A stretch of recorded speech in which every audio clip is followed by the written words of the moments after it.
Hello everyone, welcome you all in our online learning platform Let's Study India। आज के इस video में हम डाइजेशन इन स्मॉल इंटेस्टाइन या डाइजेशन इन intestine के बारे में पढ़ेंगे। इसके पहले वाले वीडियो में हमने डाइजेशन इन स्टमक को कंप्लीट करा था। आज से हम डाइजेशन इन स्मॉल इंटेस्टाइन को स्टार्ट करते हैं। तो चलिए स्टार्ट करते हैं। आपको याद होगा कि जब हमने स्टमक में डाइजेशन पढ़ा तो हम HCl के बारे में पढ़े थे, ठीक है। और HCl का नाम क्या होता है? Hydrochloric acid. वो एक एसिड है, लेकिन यहाँ पे मतलब वहां पे डाइजेशन कैसा होना था? एसिडिक मीडियम में। लेकिन जैसे ही जो फूड होता है, या अब हम इसको फूड नहीं कह सकते, अब हम इसको कहेंगे काइम। क्या कहेंगे? काइम।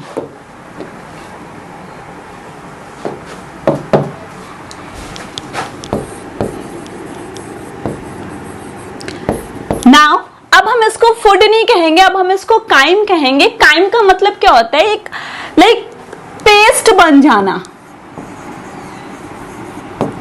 जो फूड हमने खाया था, अब वो फूड ऐसे फूड पार्टिकल्स में के फॉर्म में नहीं है, अब वो काइम बन चुका है, मतलब कि वो पेस्ट के फॉर्म में कन्वर्ट हो चुका है। तो जब ये काइम स्टमक से इंटेस्टाइन में जाता है, तो अब आगे की जो प्रोसेस इंटेस्टाइन में होनी है वो एसिडिक मीडियम में नहीं हो सकती। इंटेस्टाइन में डाइजेशन की प्रोसेस होने के लिए जो मीडियम चाहिए होता है वो कैसा होना चाहिए? एल्केलाइन मीडियम होना चाहिए। कैसा होना चाहिए? एल्केलाइन मीडियम होना चाहिए। और अगर हम इंटेस्टाइन की बात करें तो इंटेस्टाइन जो होता है हमारा वो 8 to 10 मीटर लॉन्ग होता है। 8 से 10 मीटर लंबा हमारा इंटेस्टाइन होता है। और हम सबको पता है, बचपन से ये चीज पढ़ते आ रहे हैं कि इंटेस्टाइन दो टाइप्स के होते हैं, small intestine and large intestine.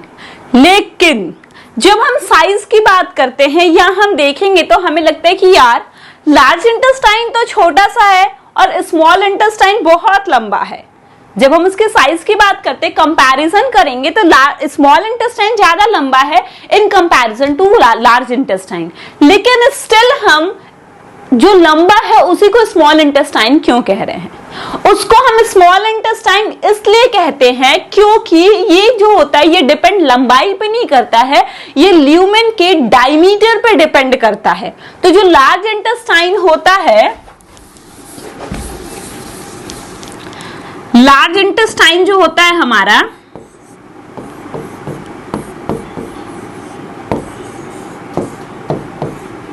इसका डायमीटर, ये जो है हमारा ये लार्ज इंटेस्टाइन जो है,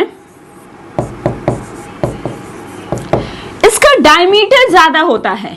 और वहीं अगर स्मॉल इंटेस्टाइन की हम बात कर ले तो स्मॉल इंटेस्टाइन का डायमीटर जो होता है वो क्या होता है? कम होता है।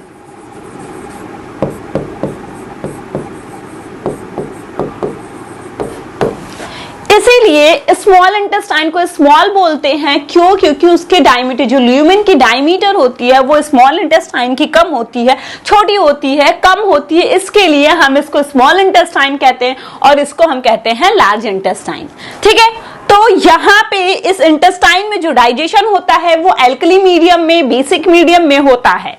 तो देख लेते हैं क्या है। The digestion in small intestine take place in basic medium। अभी मैंने यही चीज बताया कि इंटेस्टाइन में जो डाइजेशन होता है वो बेसिक मीडियम में होता है, न कि एसिडिक मीडियम में। बेसिक मीडियम या हम इसको कह सकते हैं एल्केलाइन मीडियम।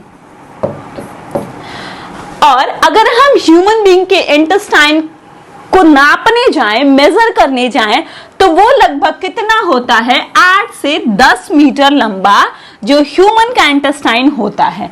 और ये किस में डिवाइड होता है? ये दो पार्ट में डिवाइड होता है, small intestine and large intestine. ये तो बहुत ही सिंपल सी बात रही, हो सकता है बहुत लोगों को पहले से ये चीजें पता भी हो, ठीक। अब देखिए, स्मॉल इंटेस्टाइन और लार्ज इंटेस्टाइन की बात कर लें तो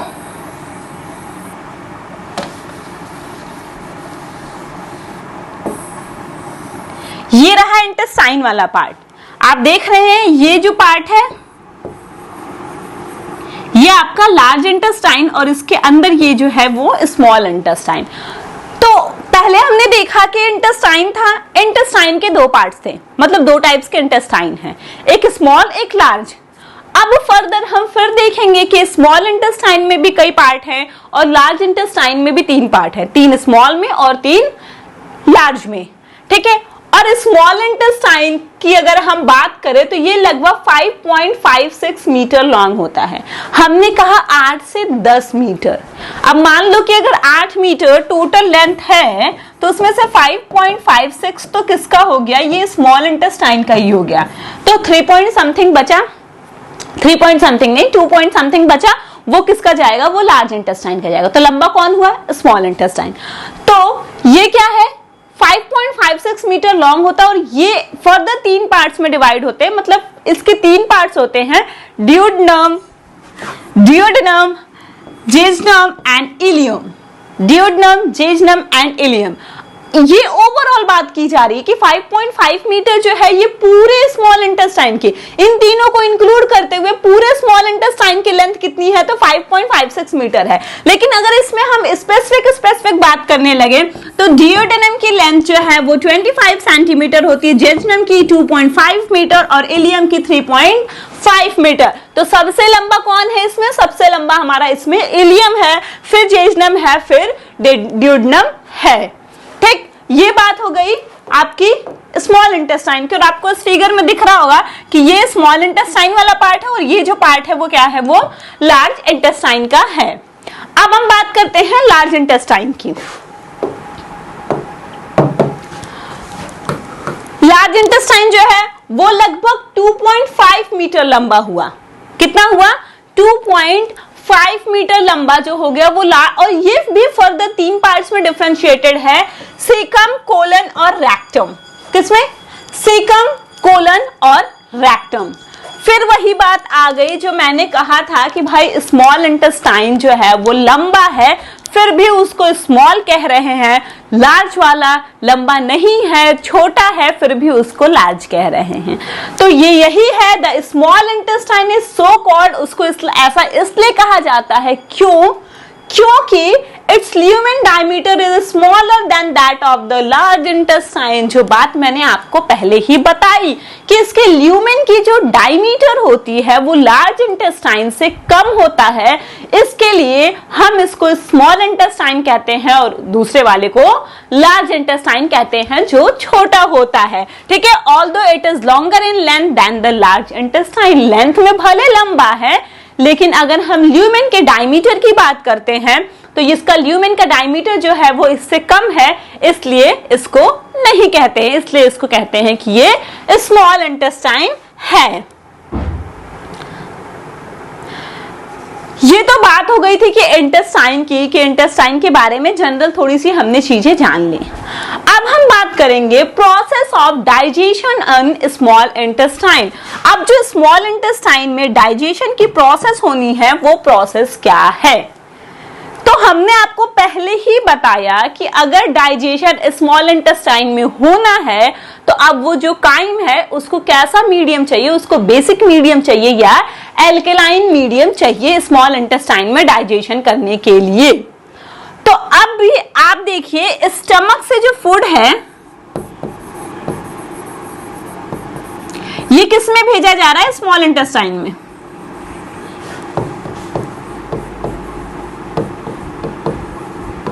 और हमने अभी पढ़ा कि स्मॉल इंटेस्टाइन जो है वो फर्दर 3 पार्ट है उसके, जिसका पहला था ड्यूडेनम। तो जो काइम होता है introduce into duodenum through pyloric wall, pyloric wall से होता हुआ जो स्मॉल इंटेस्टाइन का पहला पार्ट है, सबसे पहला पार्ट ड्यूडेनम है, उसमें काइम को भेजा जा रहा है। स्मॉल इंटेस्टाइन का 3 पार्ट था, जिसमें सबसे पहला पार्ट था ड्यूडेनम।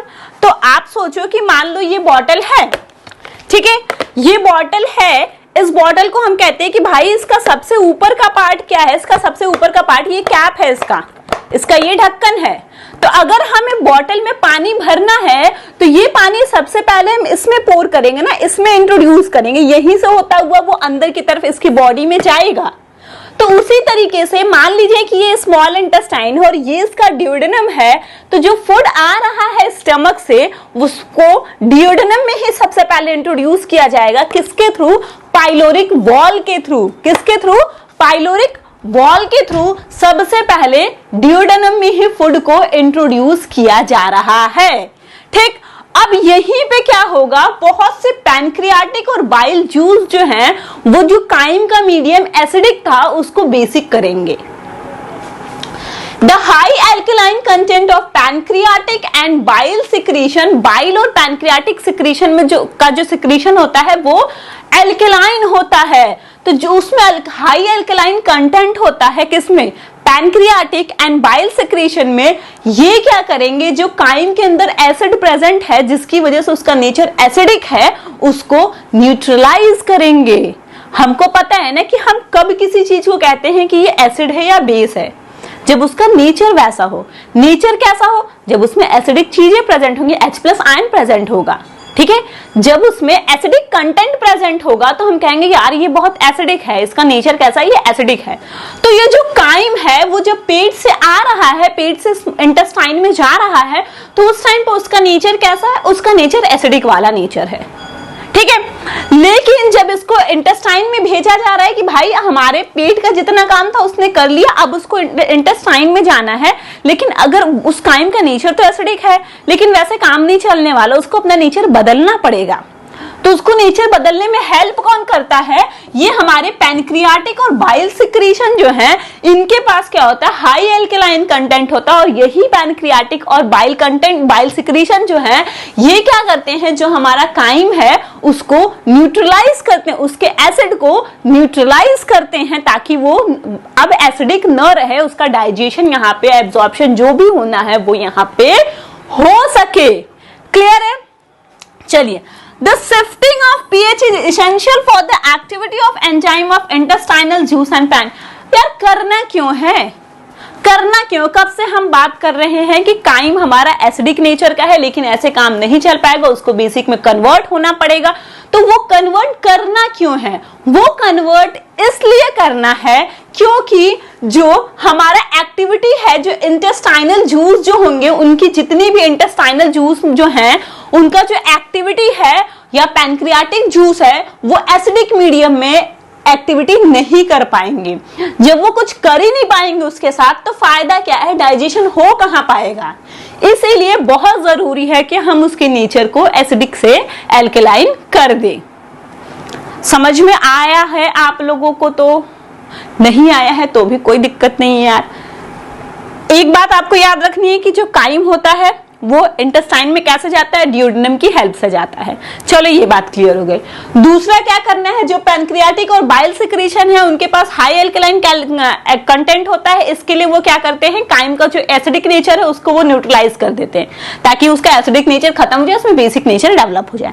ऐसा करना क्यों है? जो हम पीएच का चेंज कर रहे हैं, ये पीएच का चेंज करना क्यों है? क्योंकि ये बहुत जरूरी है। अगर वो एसिडिक नेचर का होगा, उसका पीएच हम चेंज नहीं करते हैं, एल्कलाइन की तरफ शिफ्ट नहीं करते हैं, तो जो भी एक्टिविटीज होनी है, जो भी पैनक्रियाटिक एंजाइम्स हैं, जो भी सारी एंजाइम्स हैं जो यहाँ पे काम करेंगी, वो काम नहीं कर पाएंगी। तो उनको काम कराने के लिए हमें ये पूरी राम कथा रचनी पड़ रही है, हमें ये पूरा काम करना पड़ रहा है। अब देखिए, gastrointestinal hormone,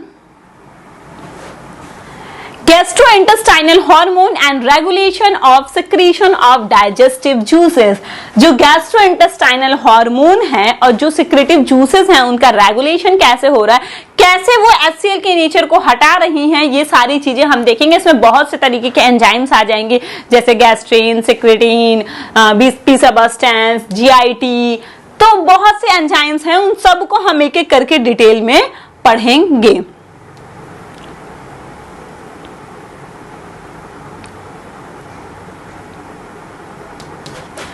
Presence of HCl and product of proteins and carbohydrate stimulate the duodenum and jejunum to secrete the numerous hormone।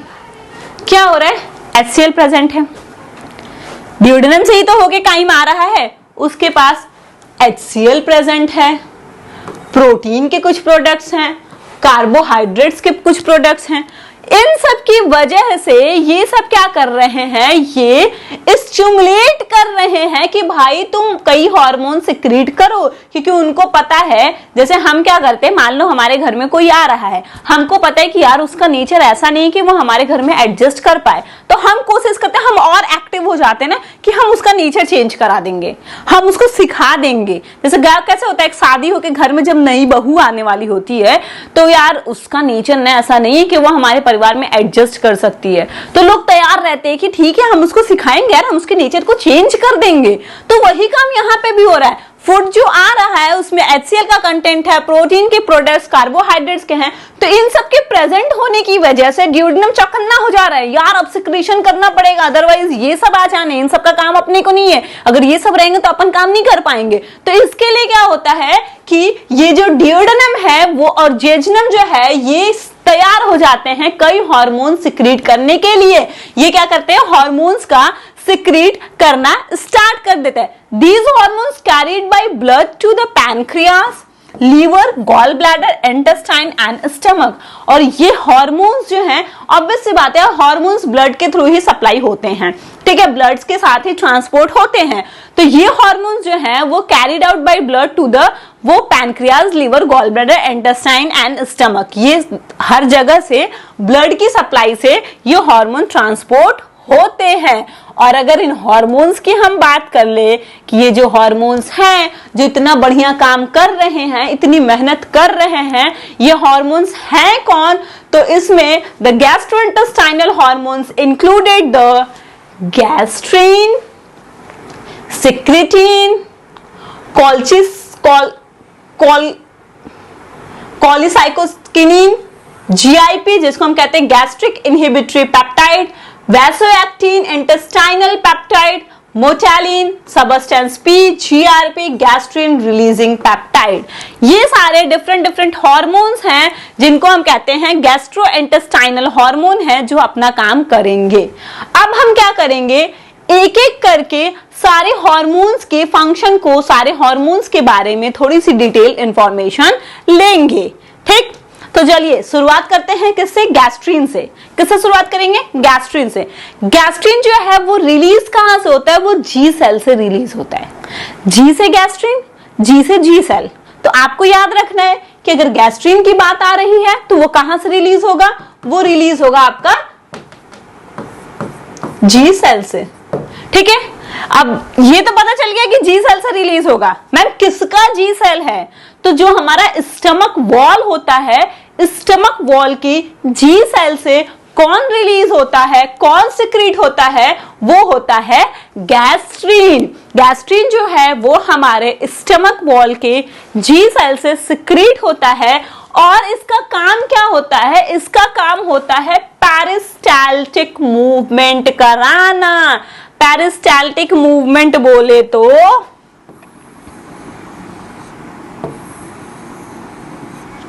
अब आप सोचो कि यहाँ पे फूड है, जो हमारा काइम है वो है, ठीक है। अब वो जैसे यहाँ आएगा तो ये क्या करेगा,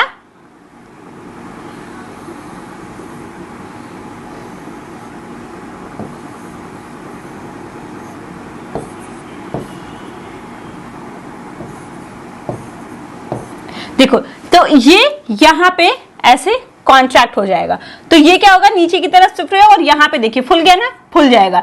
फिर अब ये कॉन्ट्रैक्ट होगा तो वो यहाँ पे आ जाएगा, फुल जाएगा। तो ऐसे ऐसे करके पेरिस्टाल्टिक मूवमेंट कराते हैं, जिससे क्या होता है कि जो फूड है वो पुश डाउन होता है इंटेस्टाइन में जाने के लिए।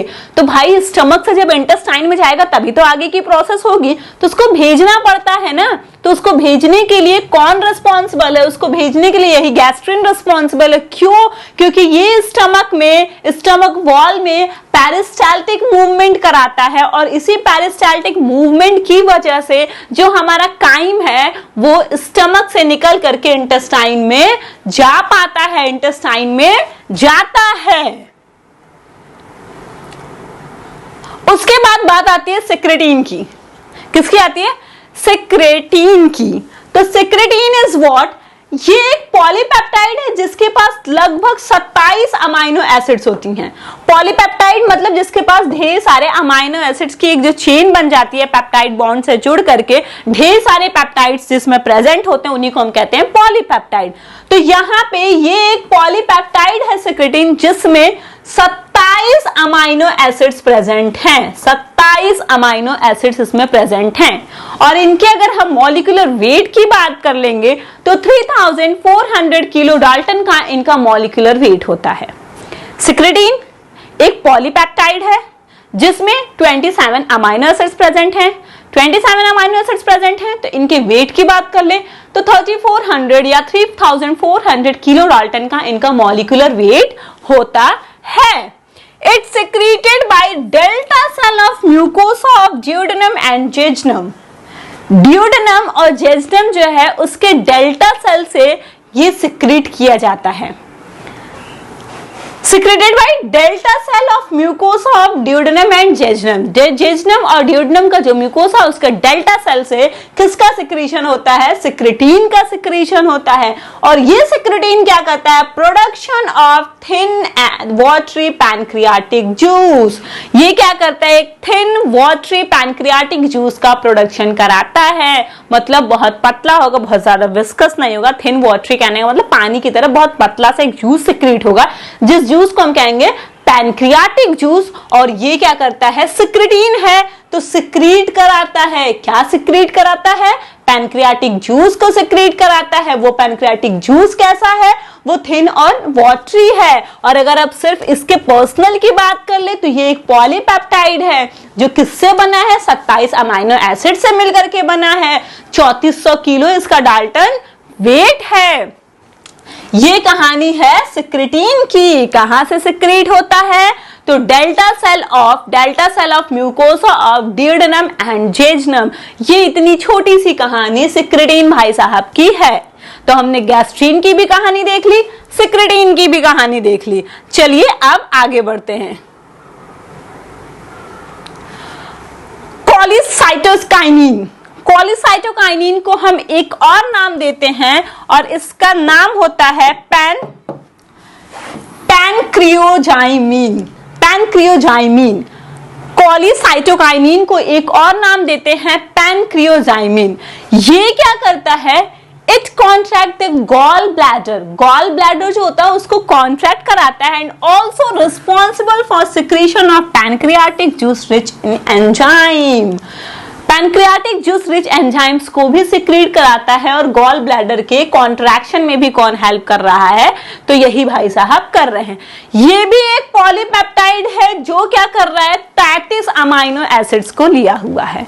कितने अमाइनो एसिड से मिलकर के ये पॉलीपेप्टाइड बना है? तो इसमें 33 अमाइनो एसिड्स मिलकर के इस पॉलीपेप्टाइड का फॉर्मेशन कर रहे हैं, जिसका काम क्या है? गॉल ब्लैडर का कॉन्ट्रैक्शन कराना and secretion of pancreatic juice rich in enzyme.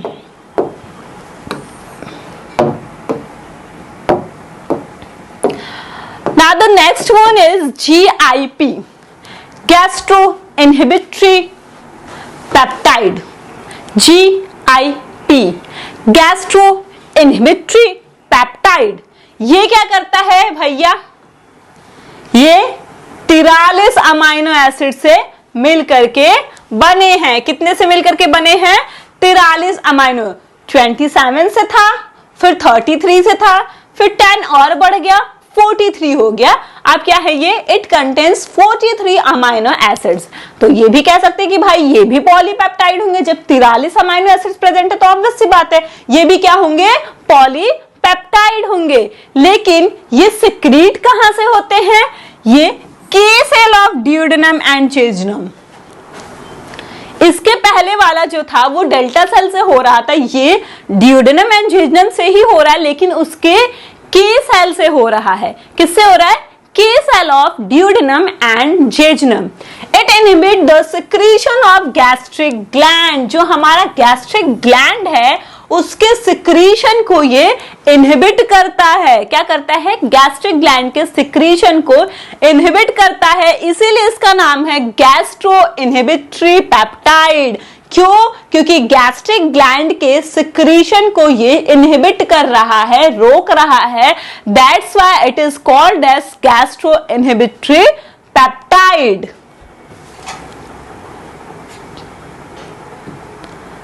Vasoactin intestinal peptide. The next one is vasoactin intestinal peptide. ये क्या करता है? 28 अमाइनो एसिड की चेन है। इसमें कितने अमाइनो एसिड्स प्रेजेंट हैं?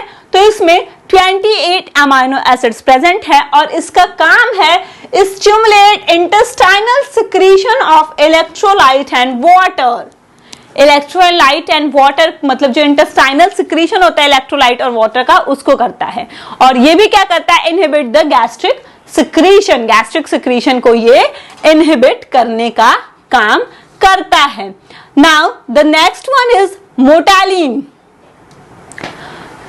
मोटालिन का काम क्या है? ये भी 22 अमाइनो एसिड्स का मिलकर के बना होता है। इसके पास 22 अमाइनो एसिड्स होते हैं और ये ड्यूडेनम म्यूकोसा से सिक्रीट होता है। किससे सिक्रीट होता है? Secreted by duodenal mucosa. Duodenal mucosa से सिक्रीट होता है और इसका काम होता है इम्पचिंग ऑफ स्टमक। यार मम्मी भूख लग गई, पेट खाली है हमारा। तो ये पेट कौन खाली कराता है? ये भाई साहब खाली कराते हैं। मोटालिन भाई साहब कहते हैं कि ये चलो तुमको भूख लगा के दिखाता हूं। तो इनके पास बहुत पावर है, ये जब चाहें तो आपको भूख लगा सकते हैं। तो ये मोटालिन भाई साहब क्या करते हैं? इम्पचिंग ऑफ स्टमक, हमारे पेट को खाली कराने की जिम्मेदारी इन्हीं भाई साहब की है। ठीक है, और ये भाई साहब कितना दम रखते हैं? 22 अमाइनो एसिड्स का दम रखते हैं। ये 22 अमाइनो एसिड्स मिलकर के हमारा पेट जो है वो खाली करा देता है। ठीक,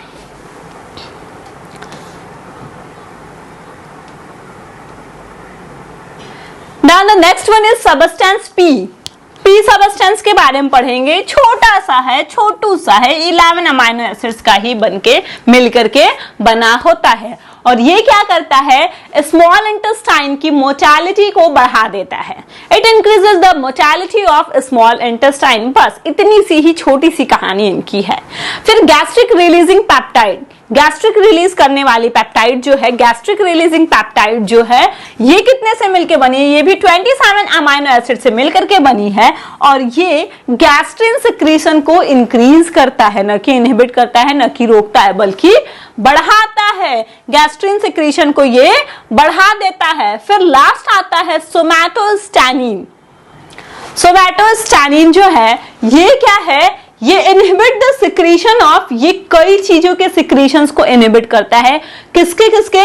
गैस्ट्रिन के सिक्रीशन को भी करता है, वीआईपी के सिक्रीशन को भी करता है, जीआरपी के भी करता है, जीआईपी के भी करता है, सिक्रेटिन, मोटिलिन, मतलब ये सबके बाप हैं। ये जिसको चाहे उसको रोक सकते हैं, चाहे वो गैस्ट्रिन हो, वीआईपी हो, जीआरपी हो, जीआईपी हो, सिक्रेटिन हो, मोटालिन हो, जिसको ये जब चाहे तो रोक सकते हैं। ये इन लोग के सिक्रीशन को इनहिबिट कर सकता है जब भी चाहे तो ये पूरा था गैस्ट्रोइंटेस्टाइनल हार्मोन के बारे में। जितना हार्मोन है सबका फंक्शन मैंने आपको बता दिया। अब इसके नेक्स्ट वीडियो में हम बाइल जूस के बारे में पढ़ेंगे कि बाइल जूस क्या होता है, क्या उसका कंपोनेंट होता है या कंपोजिशन होता है और क्या उसका फंक्शन होता है। चलिए तब तक के लिए थैंक यू, मिलते हैं नेक्स्ट वीडियो में।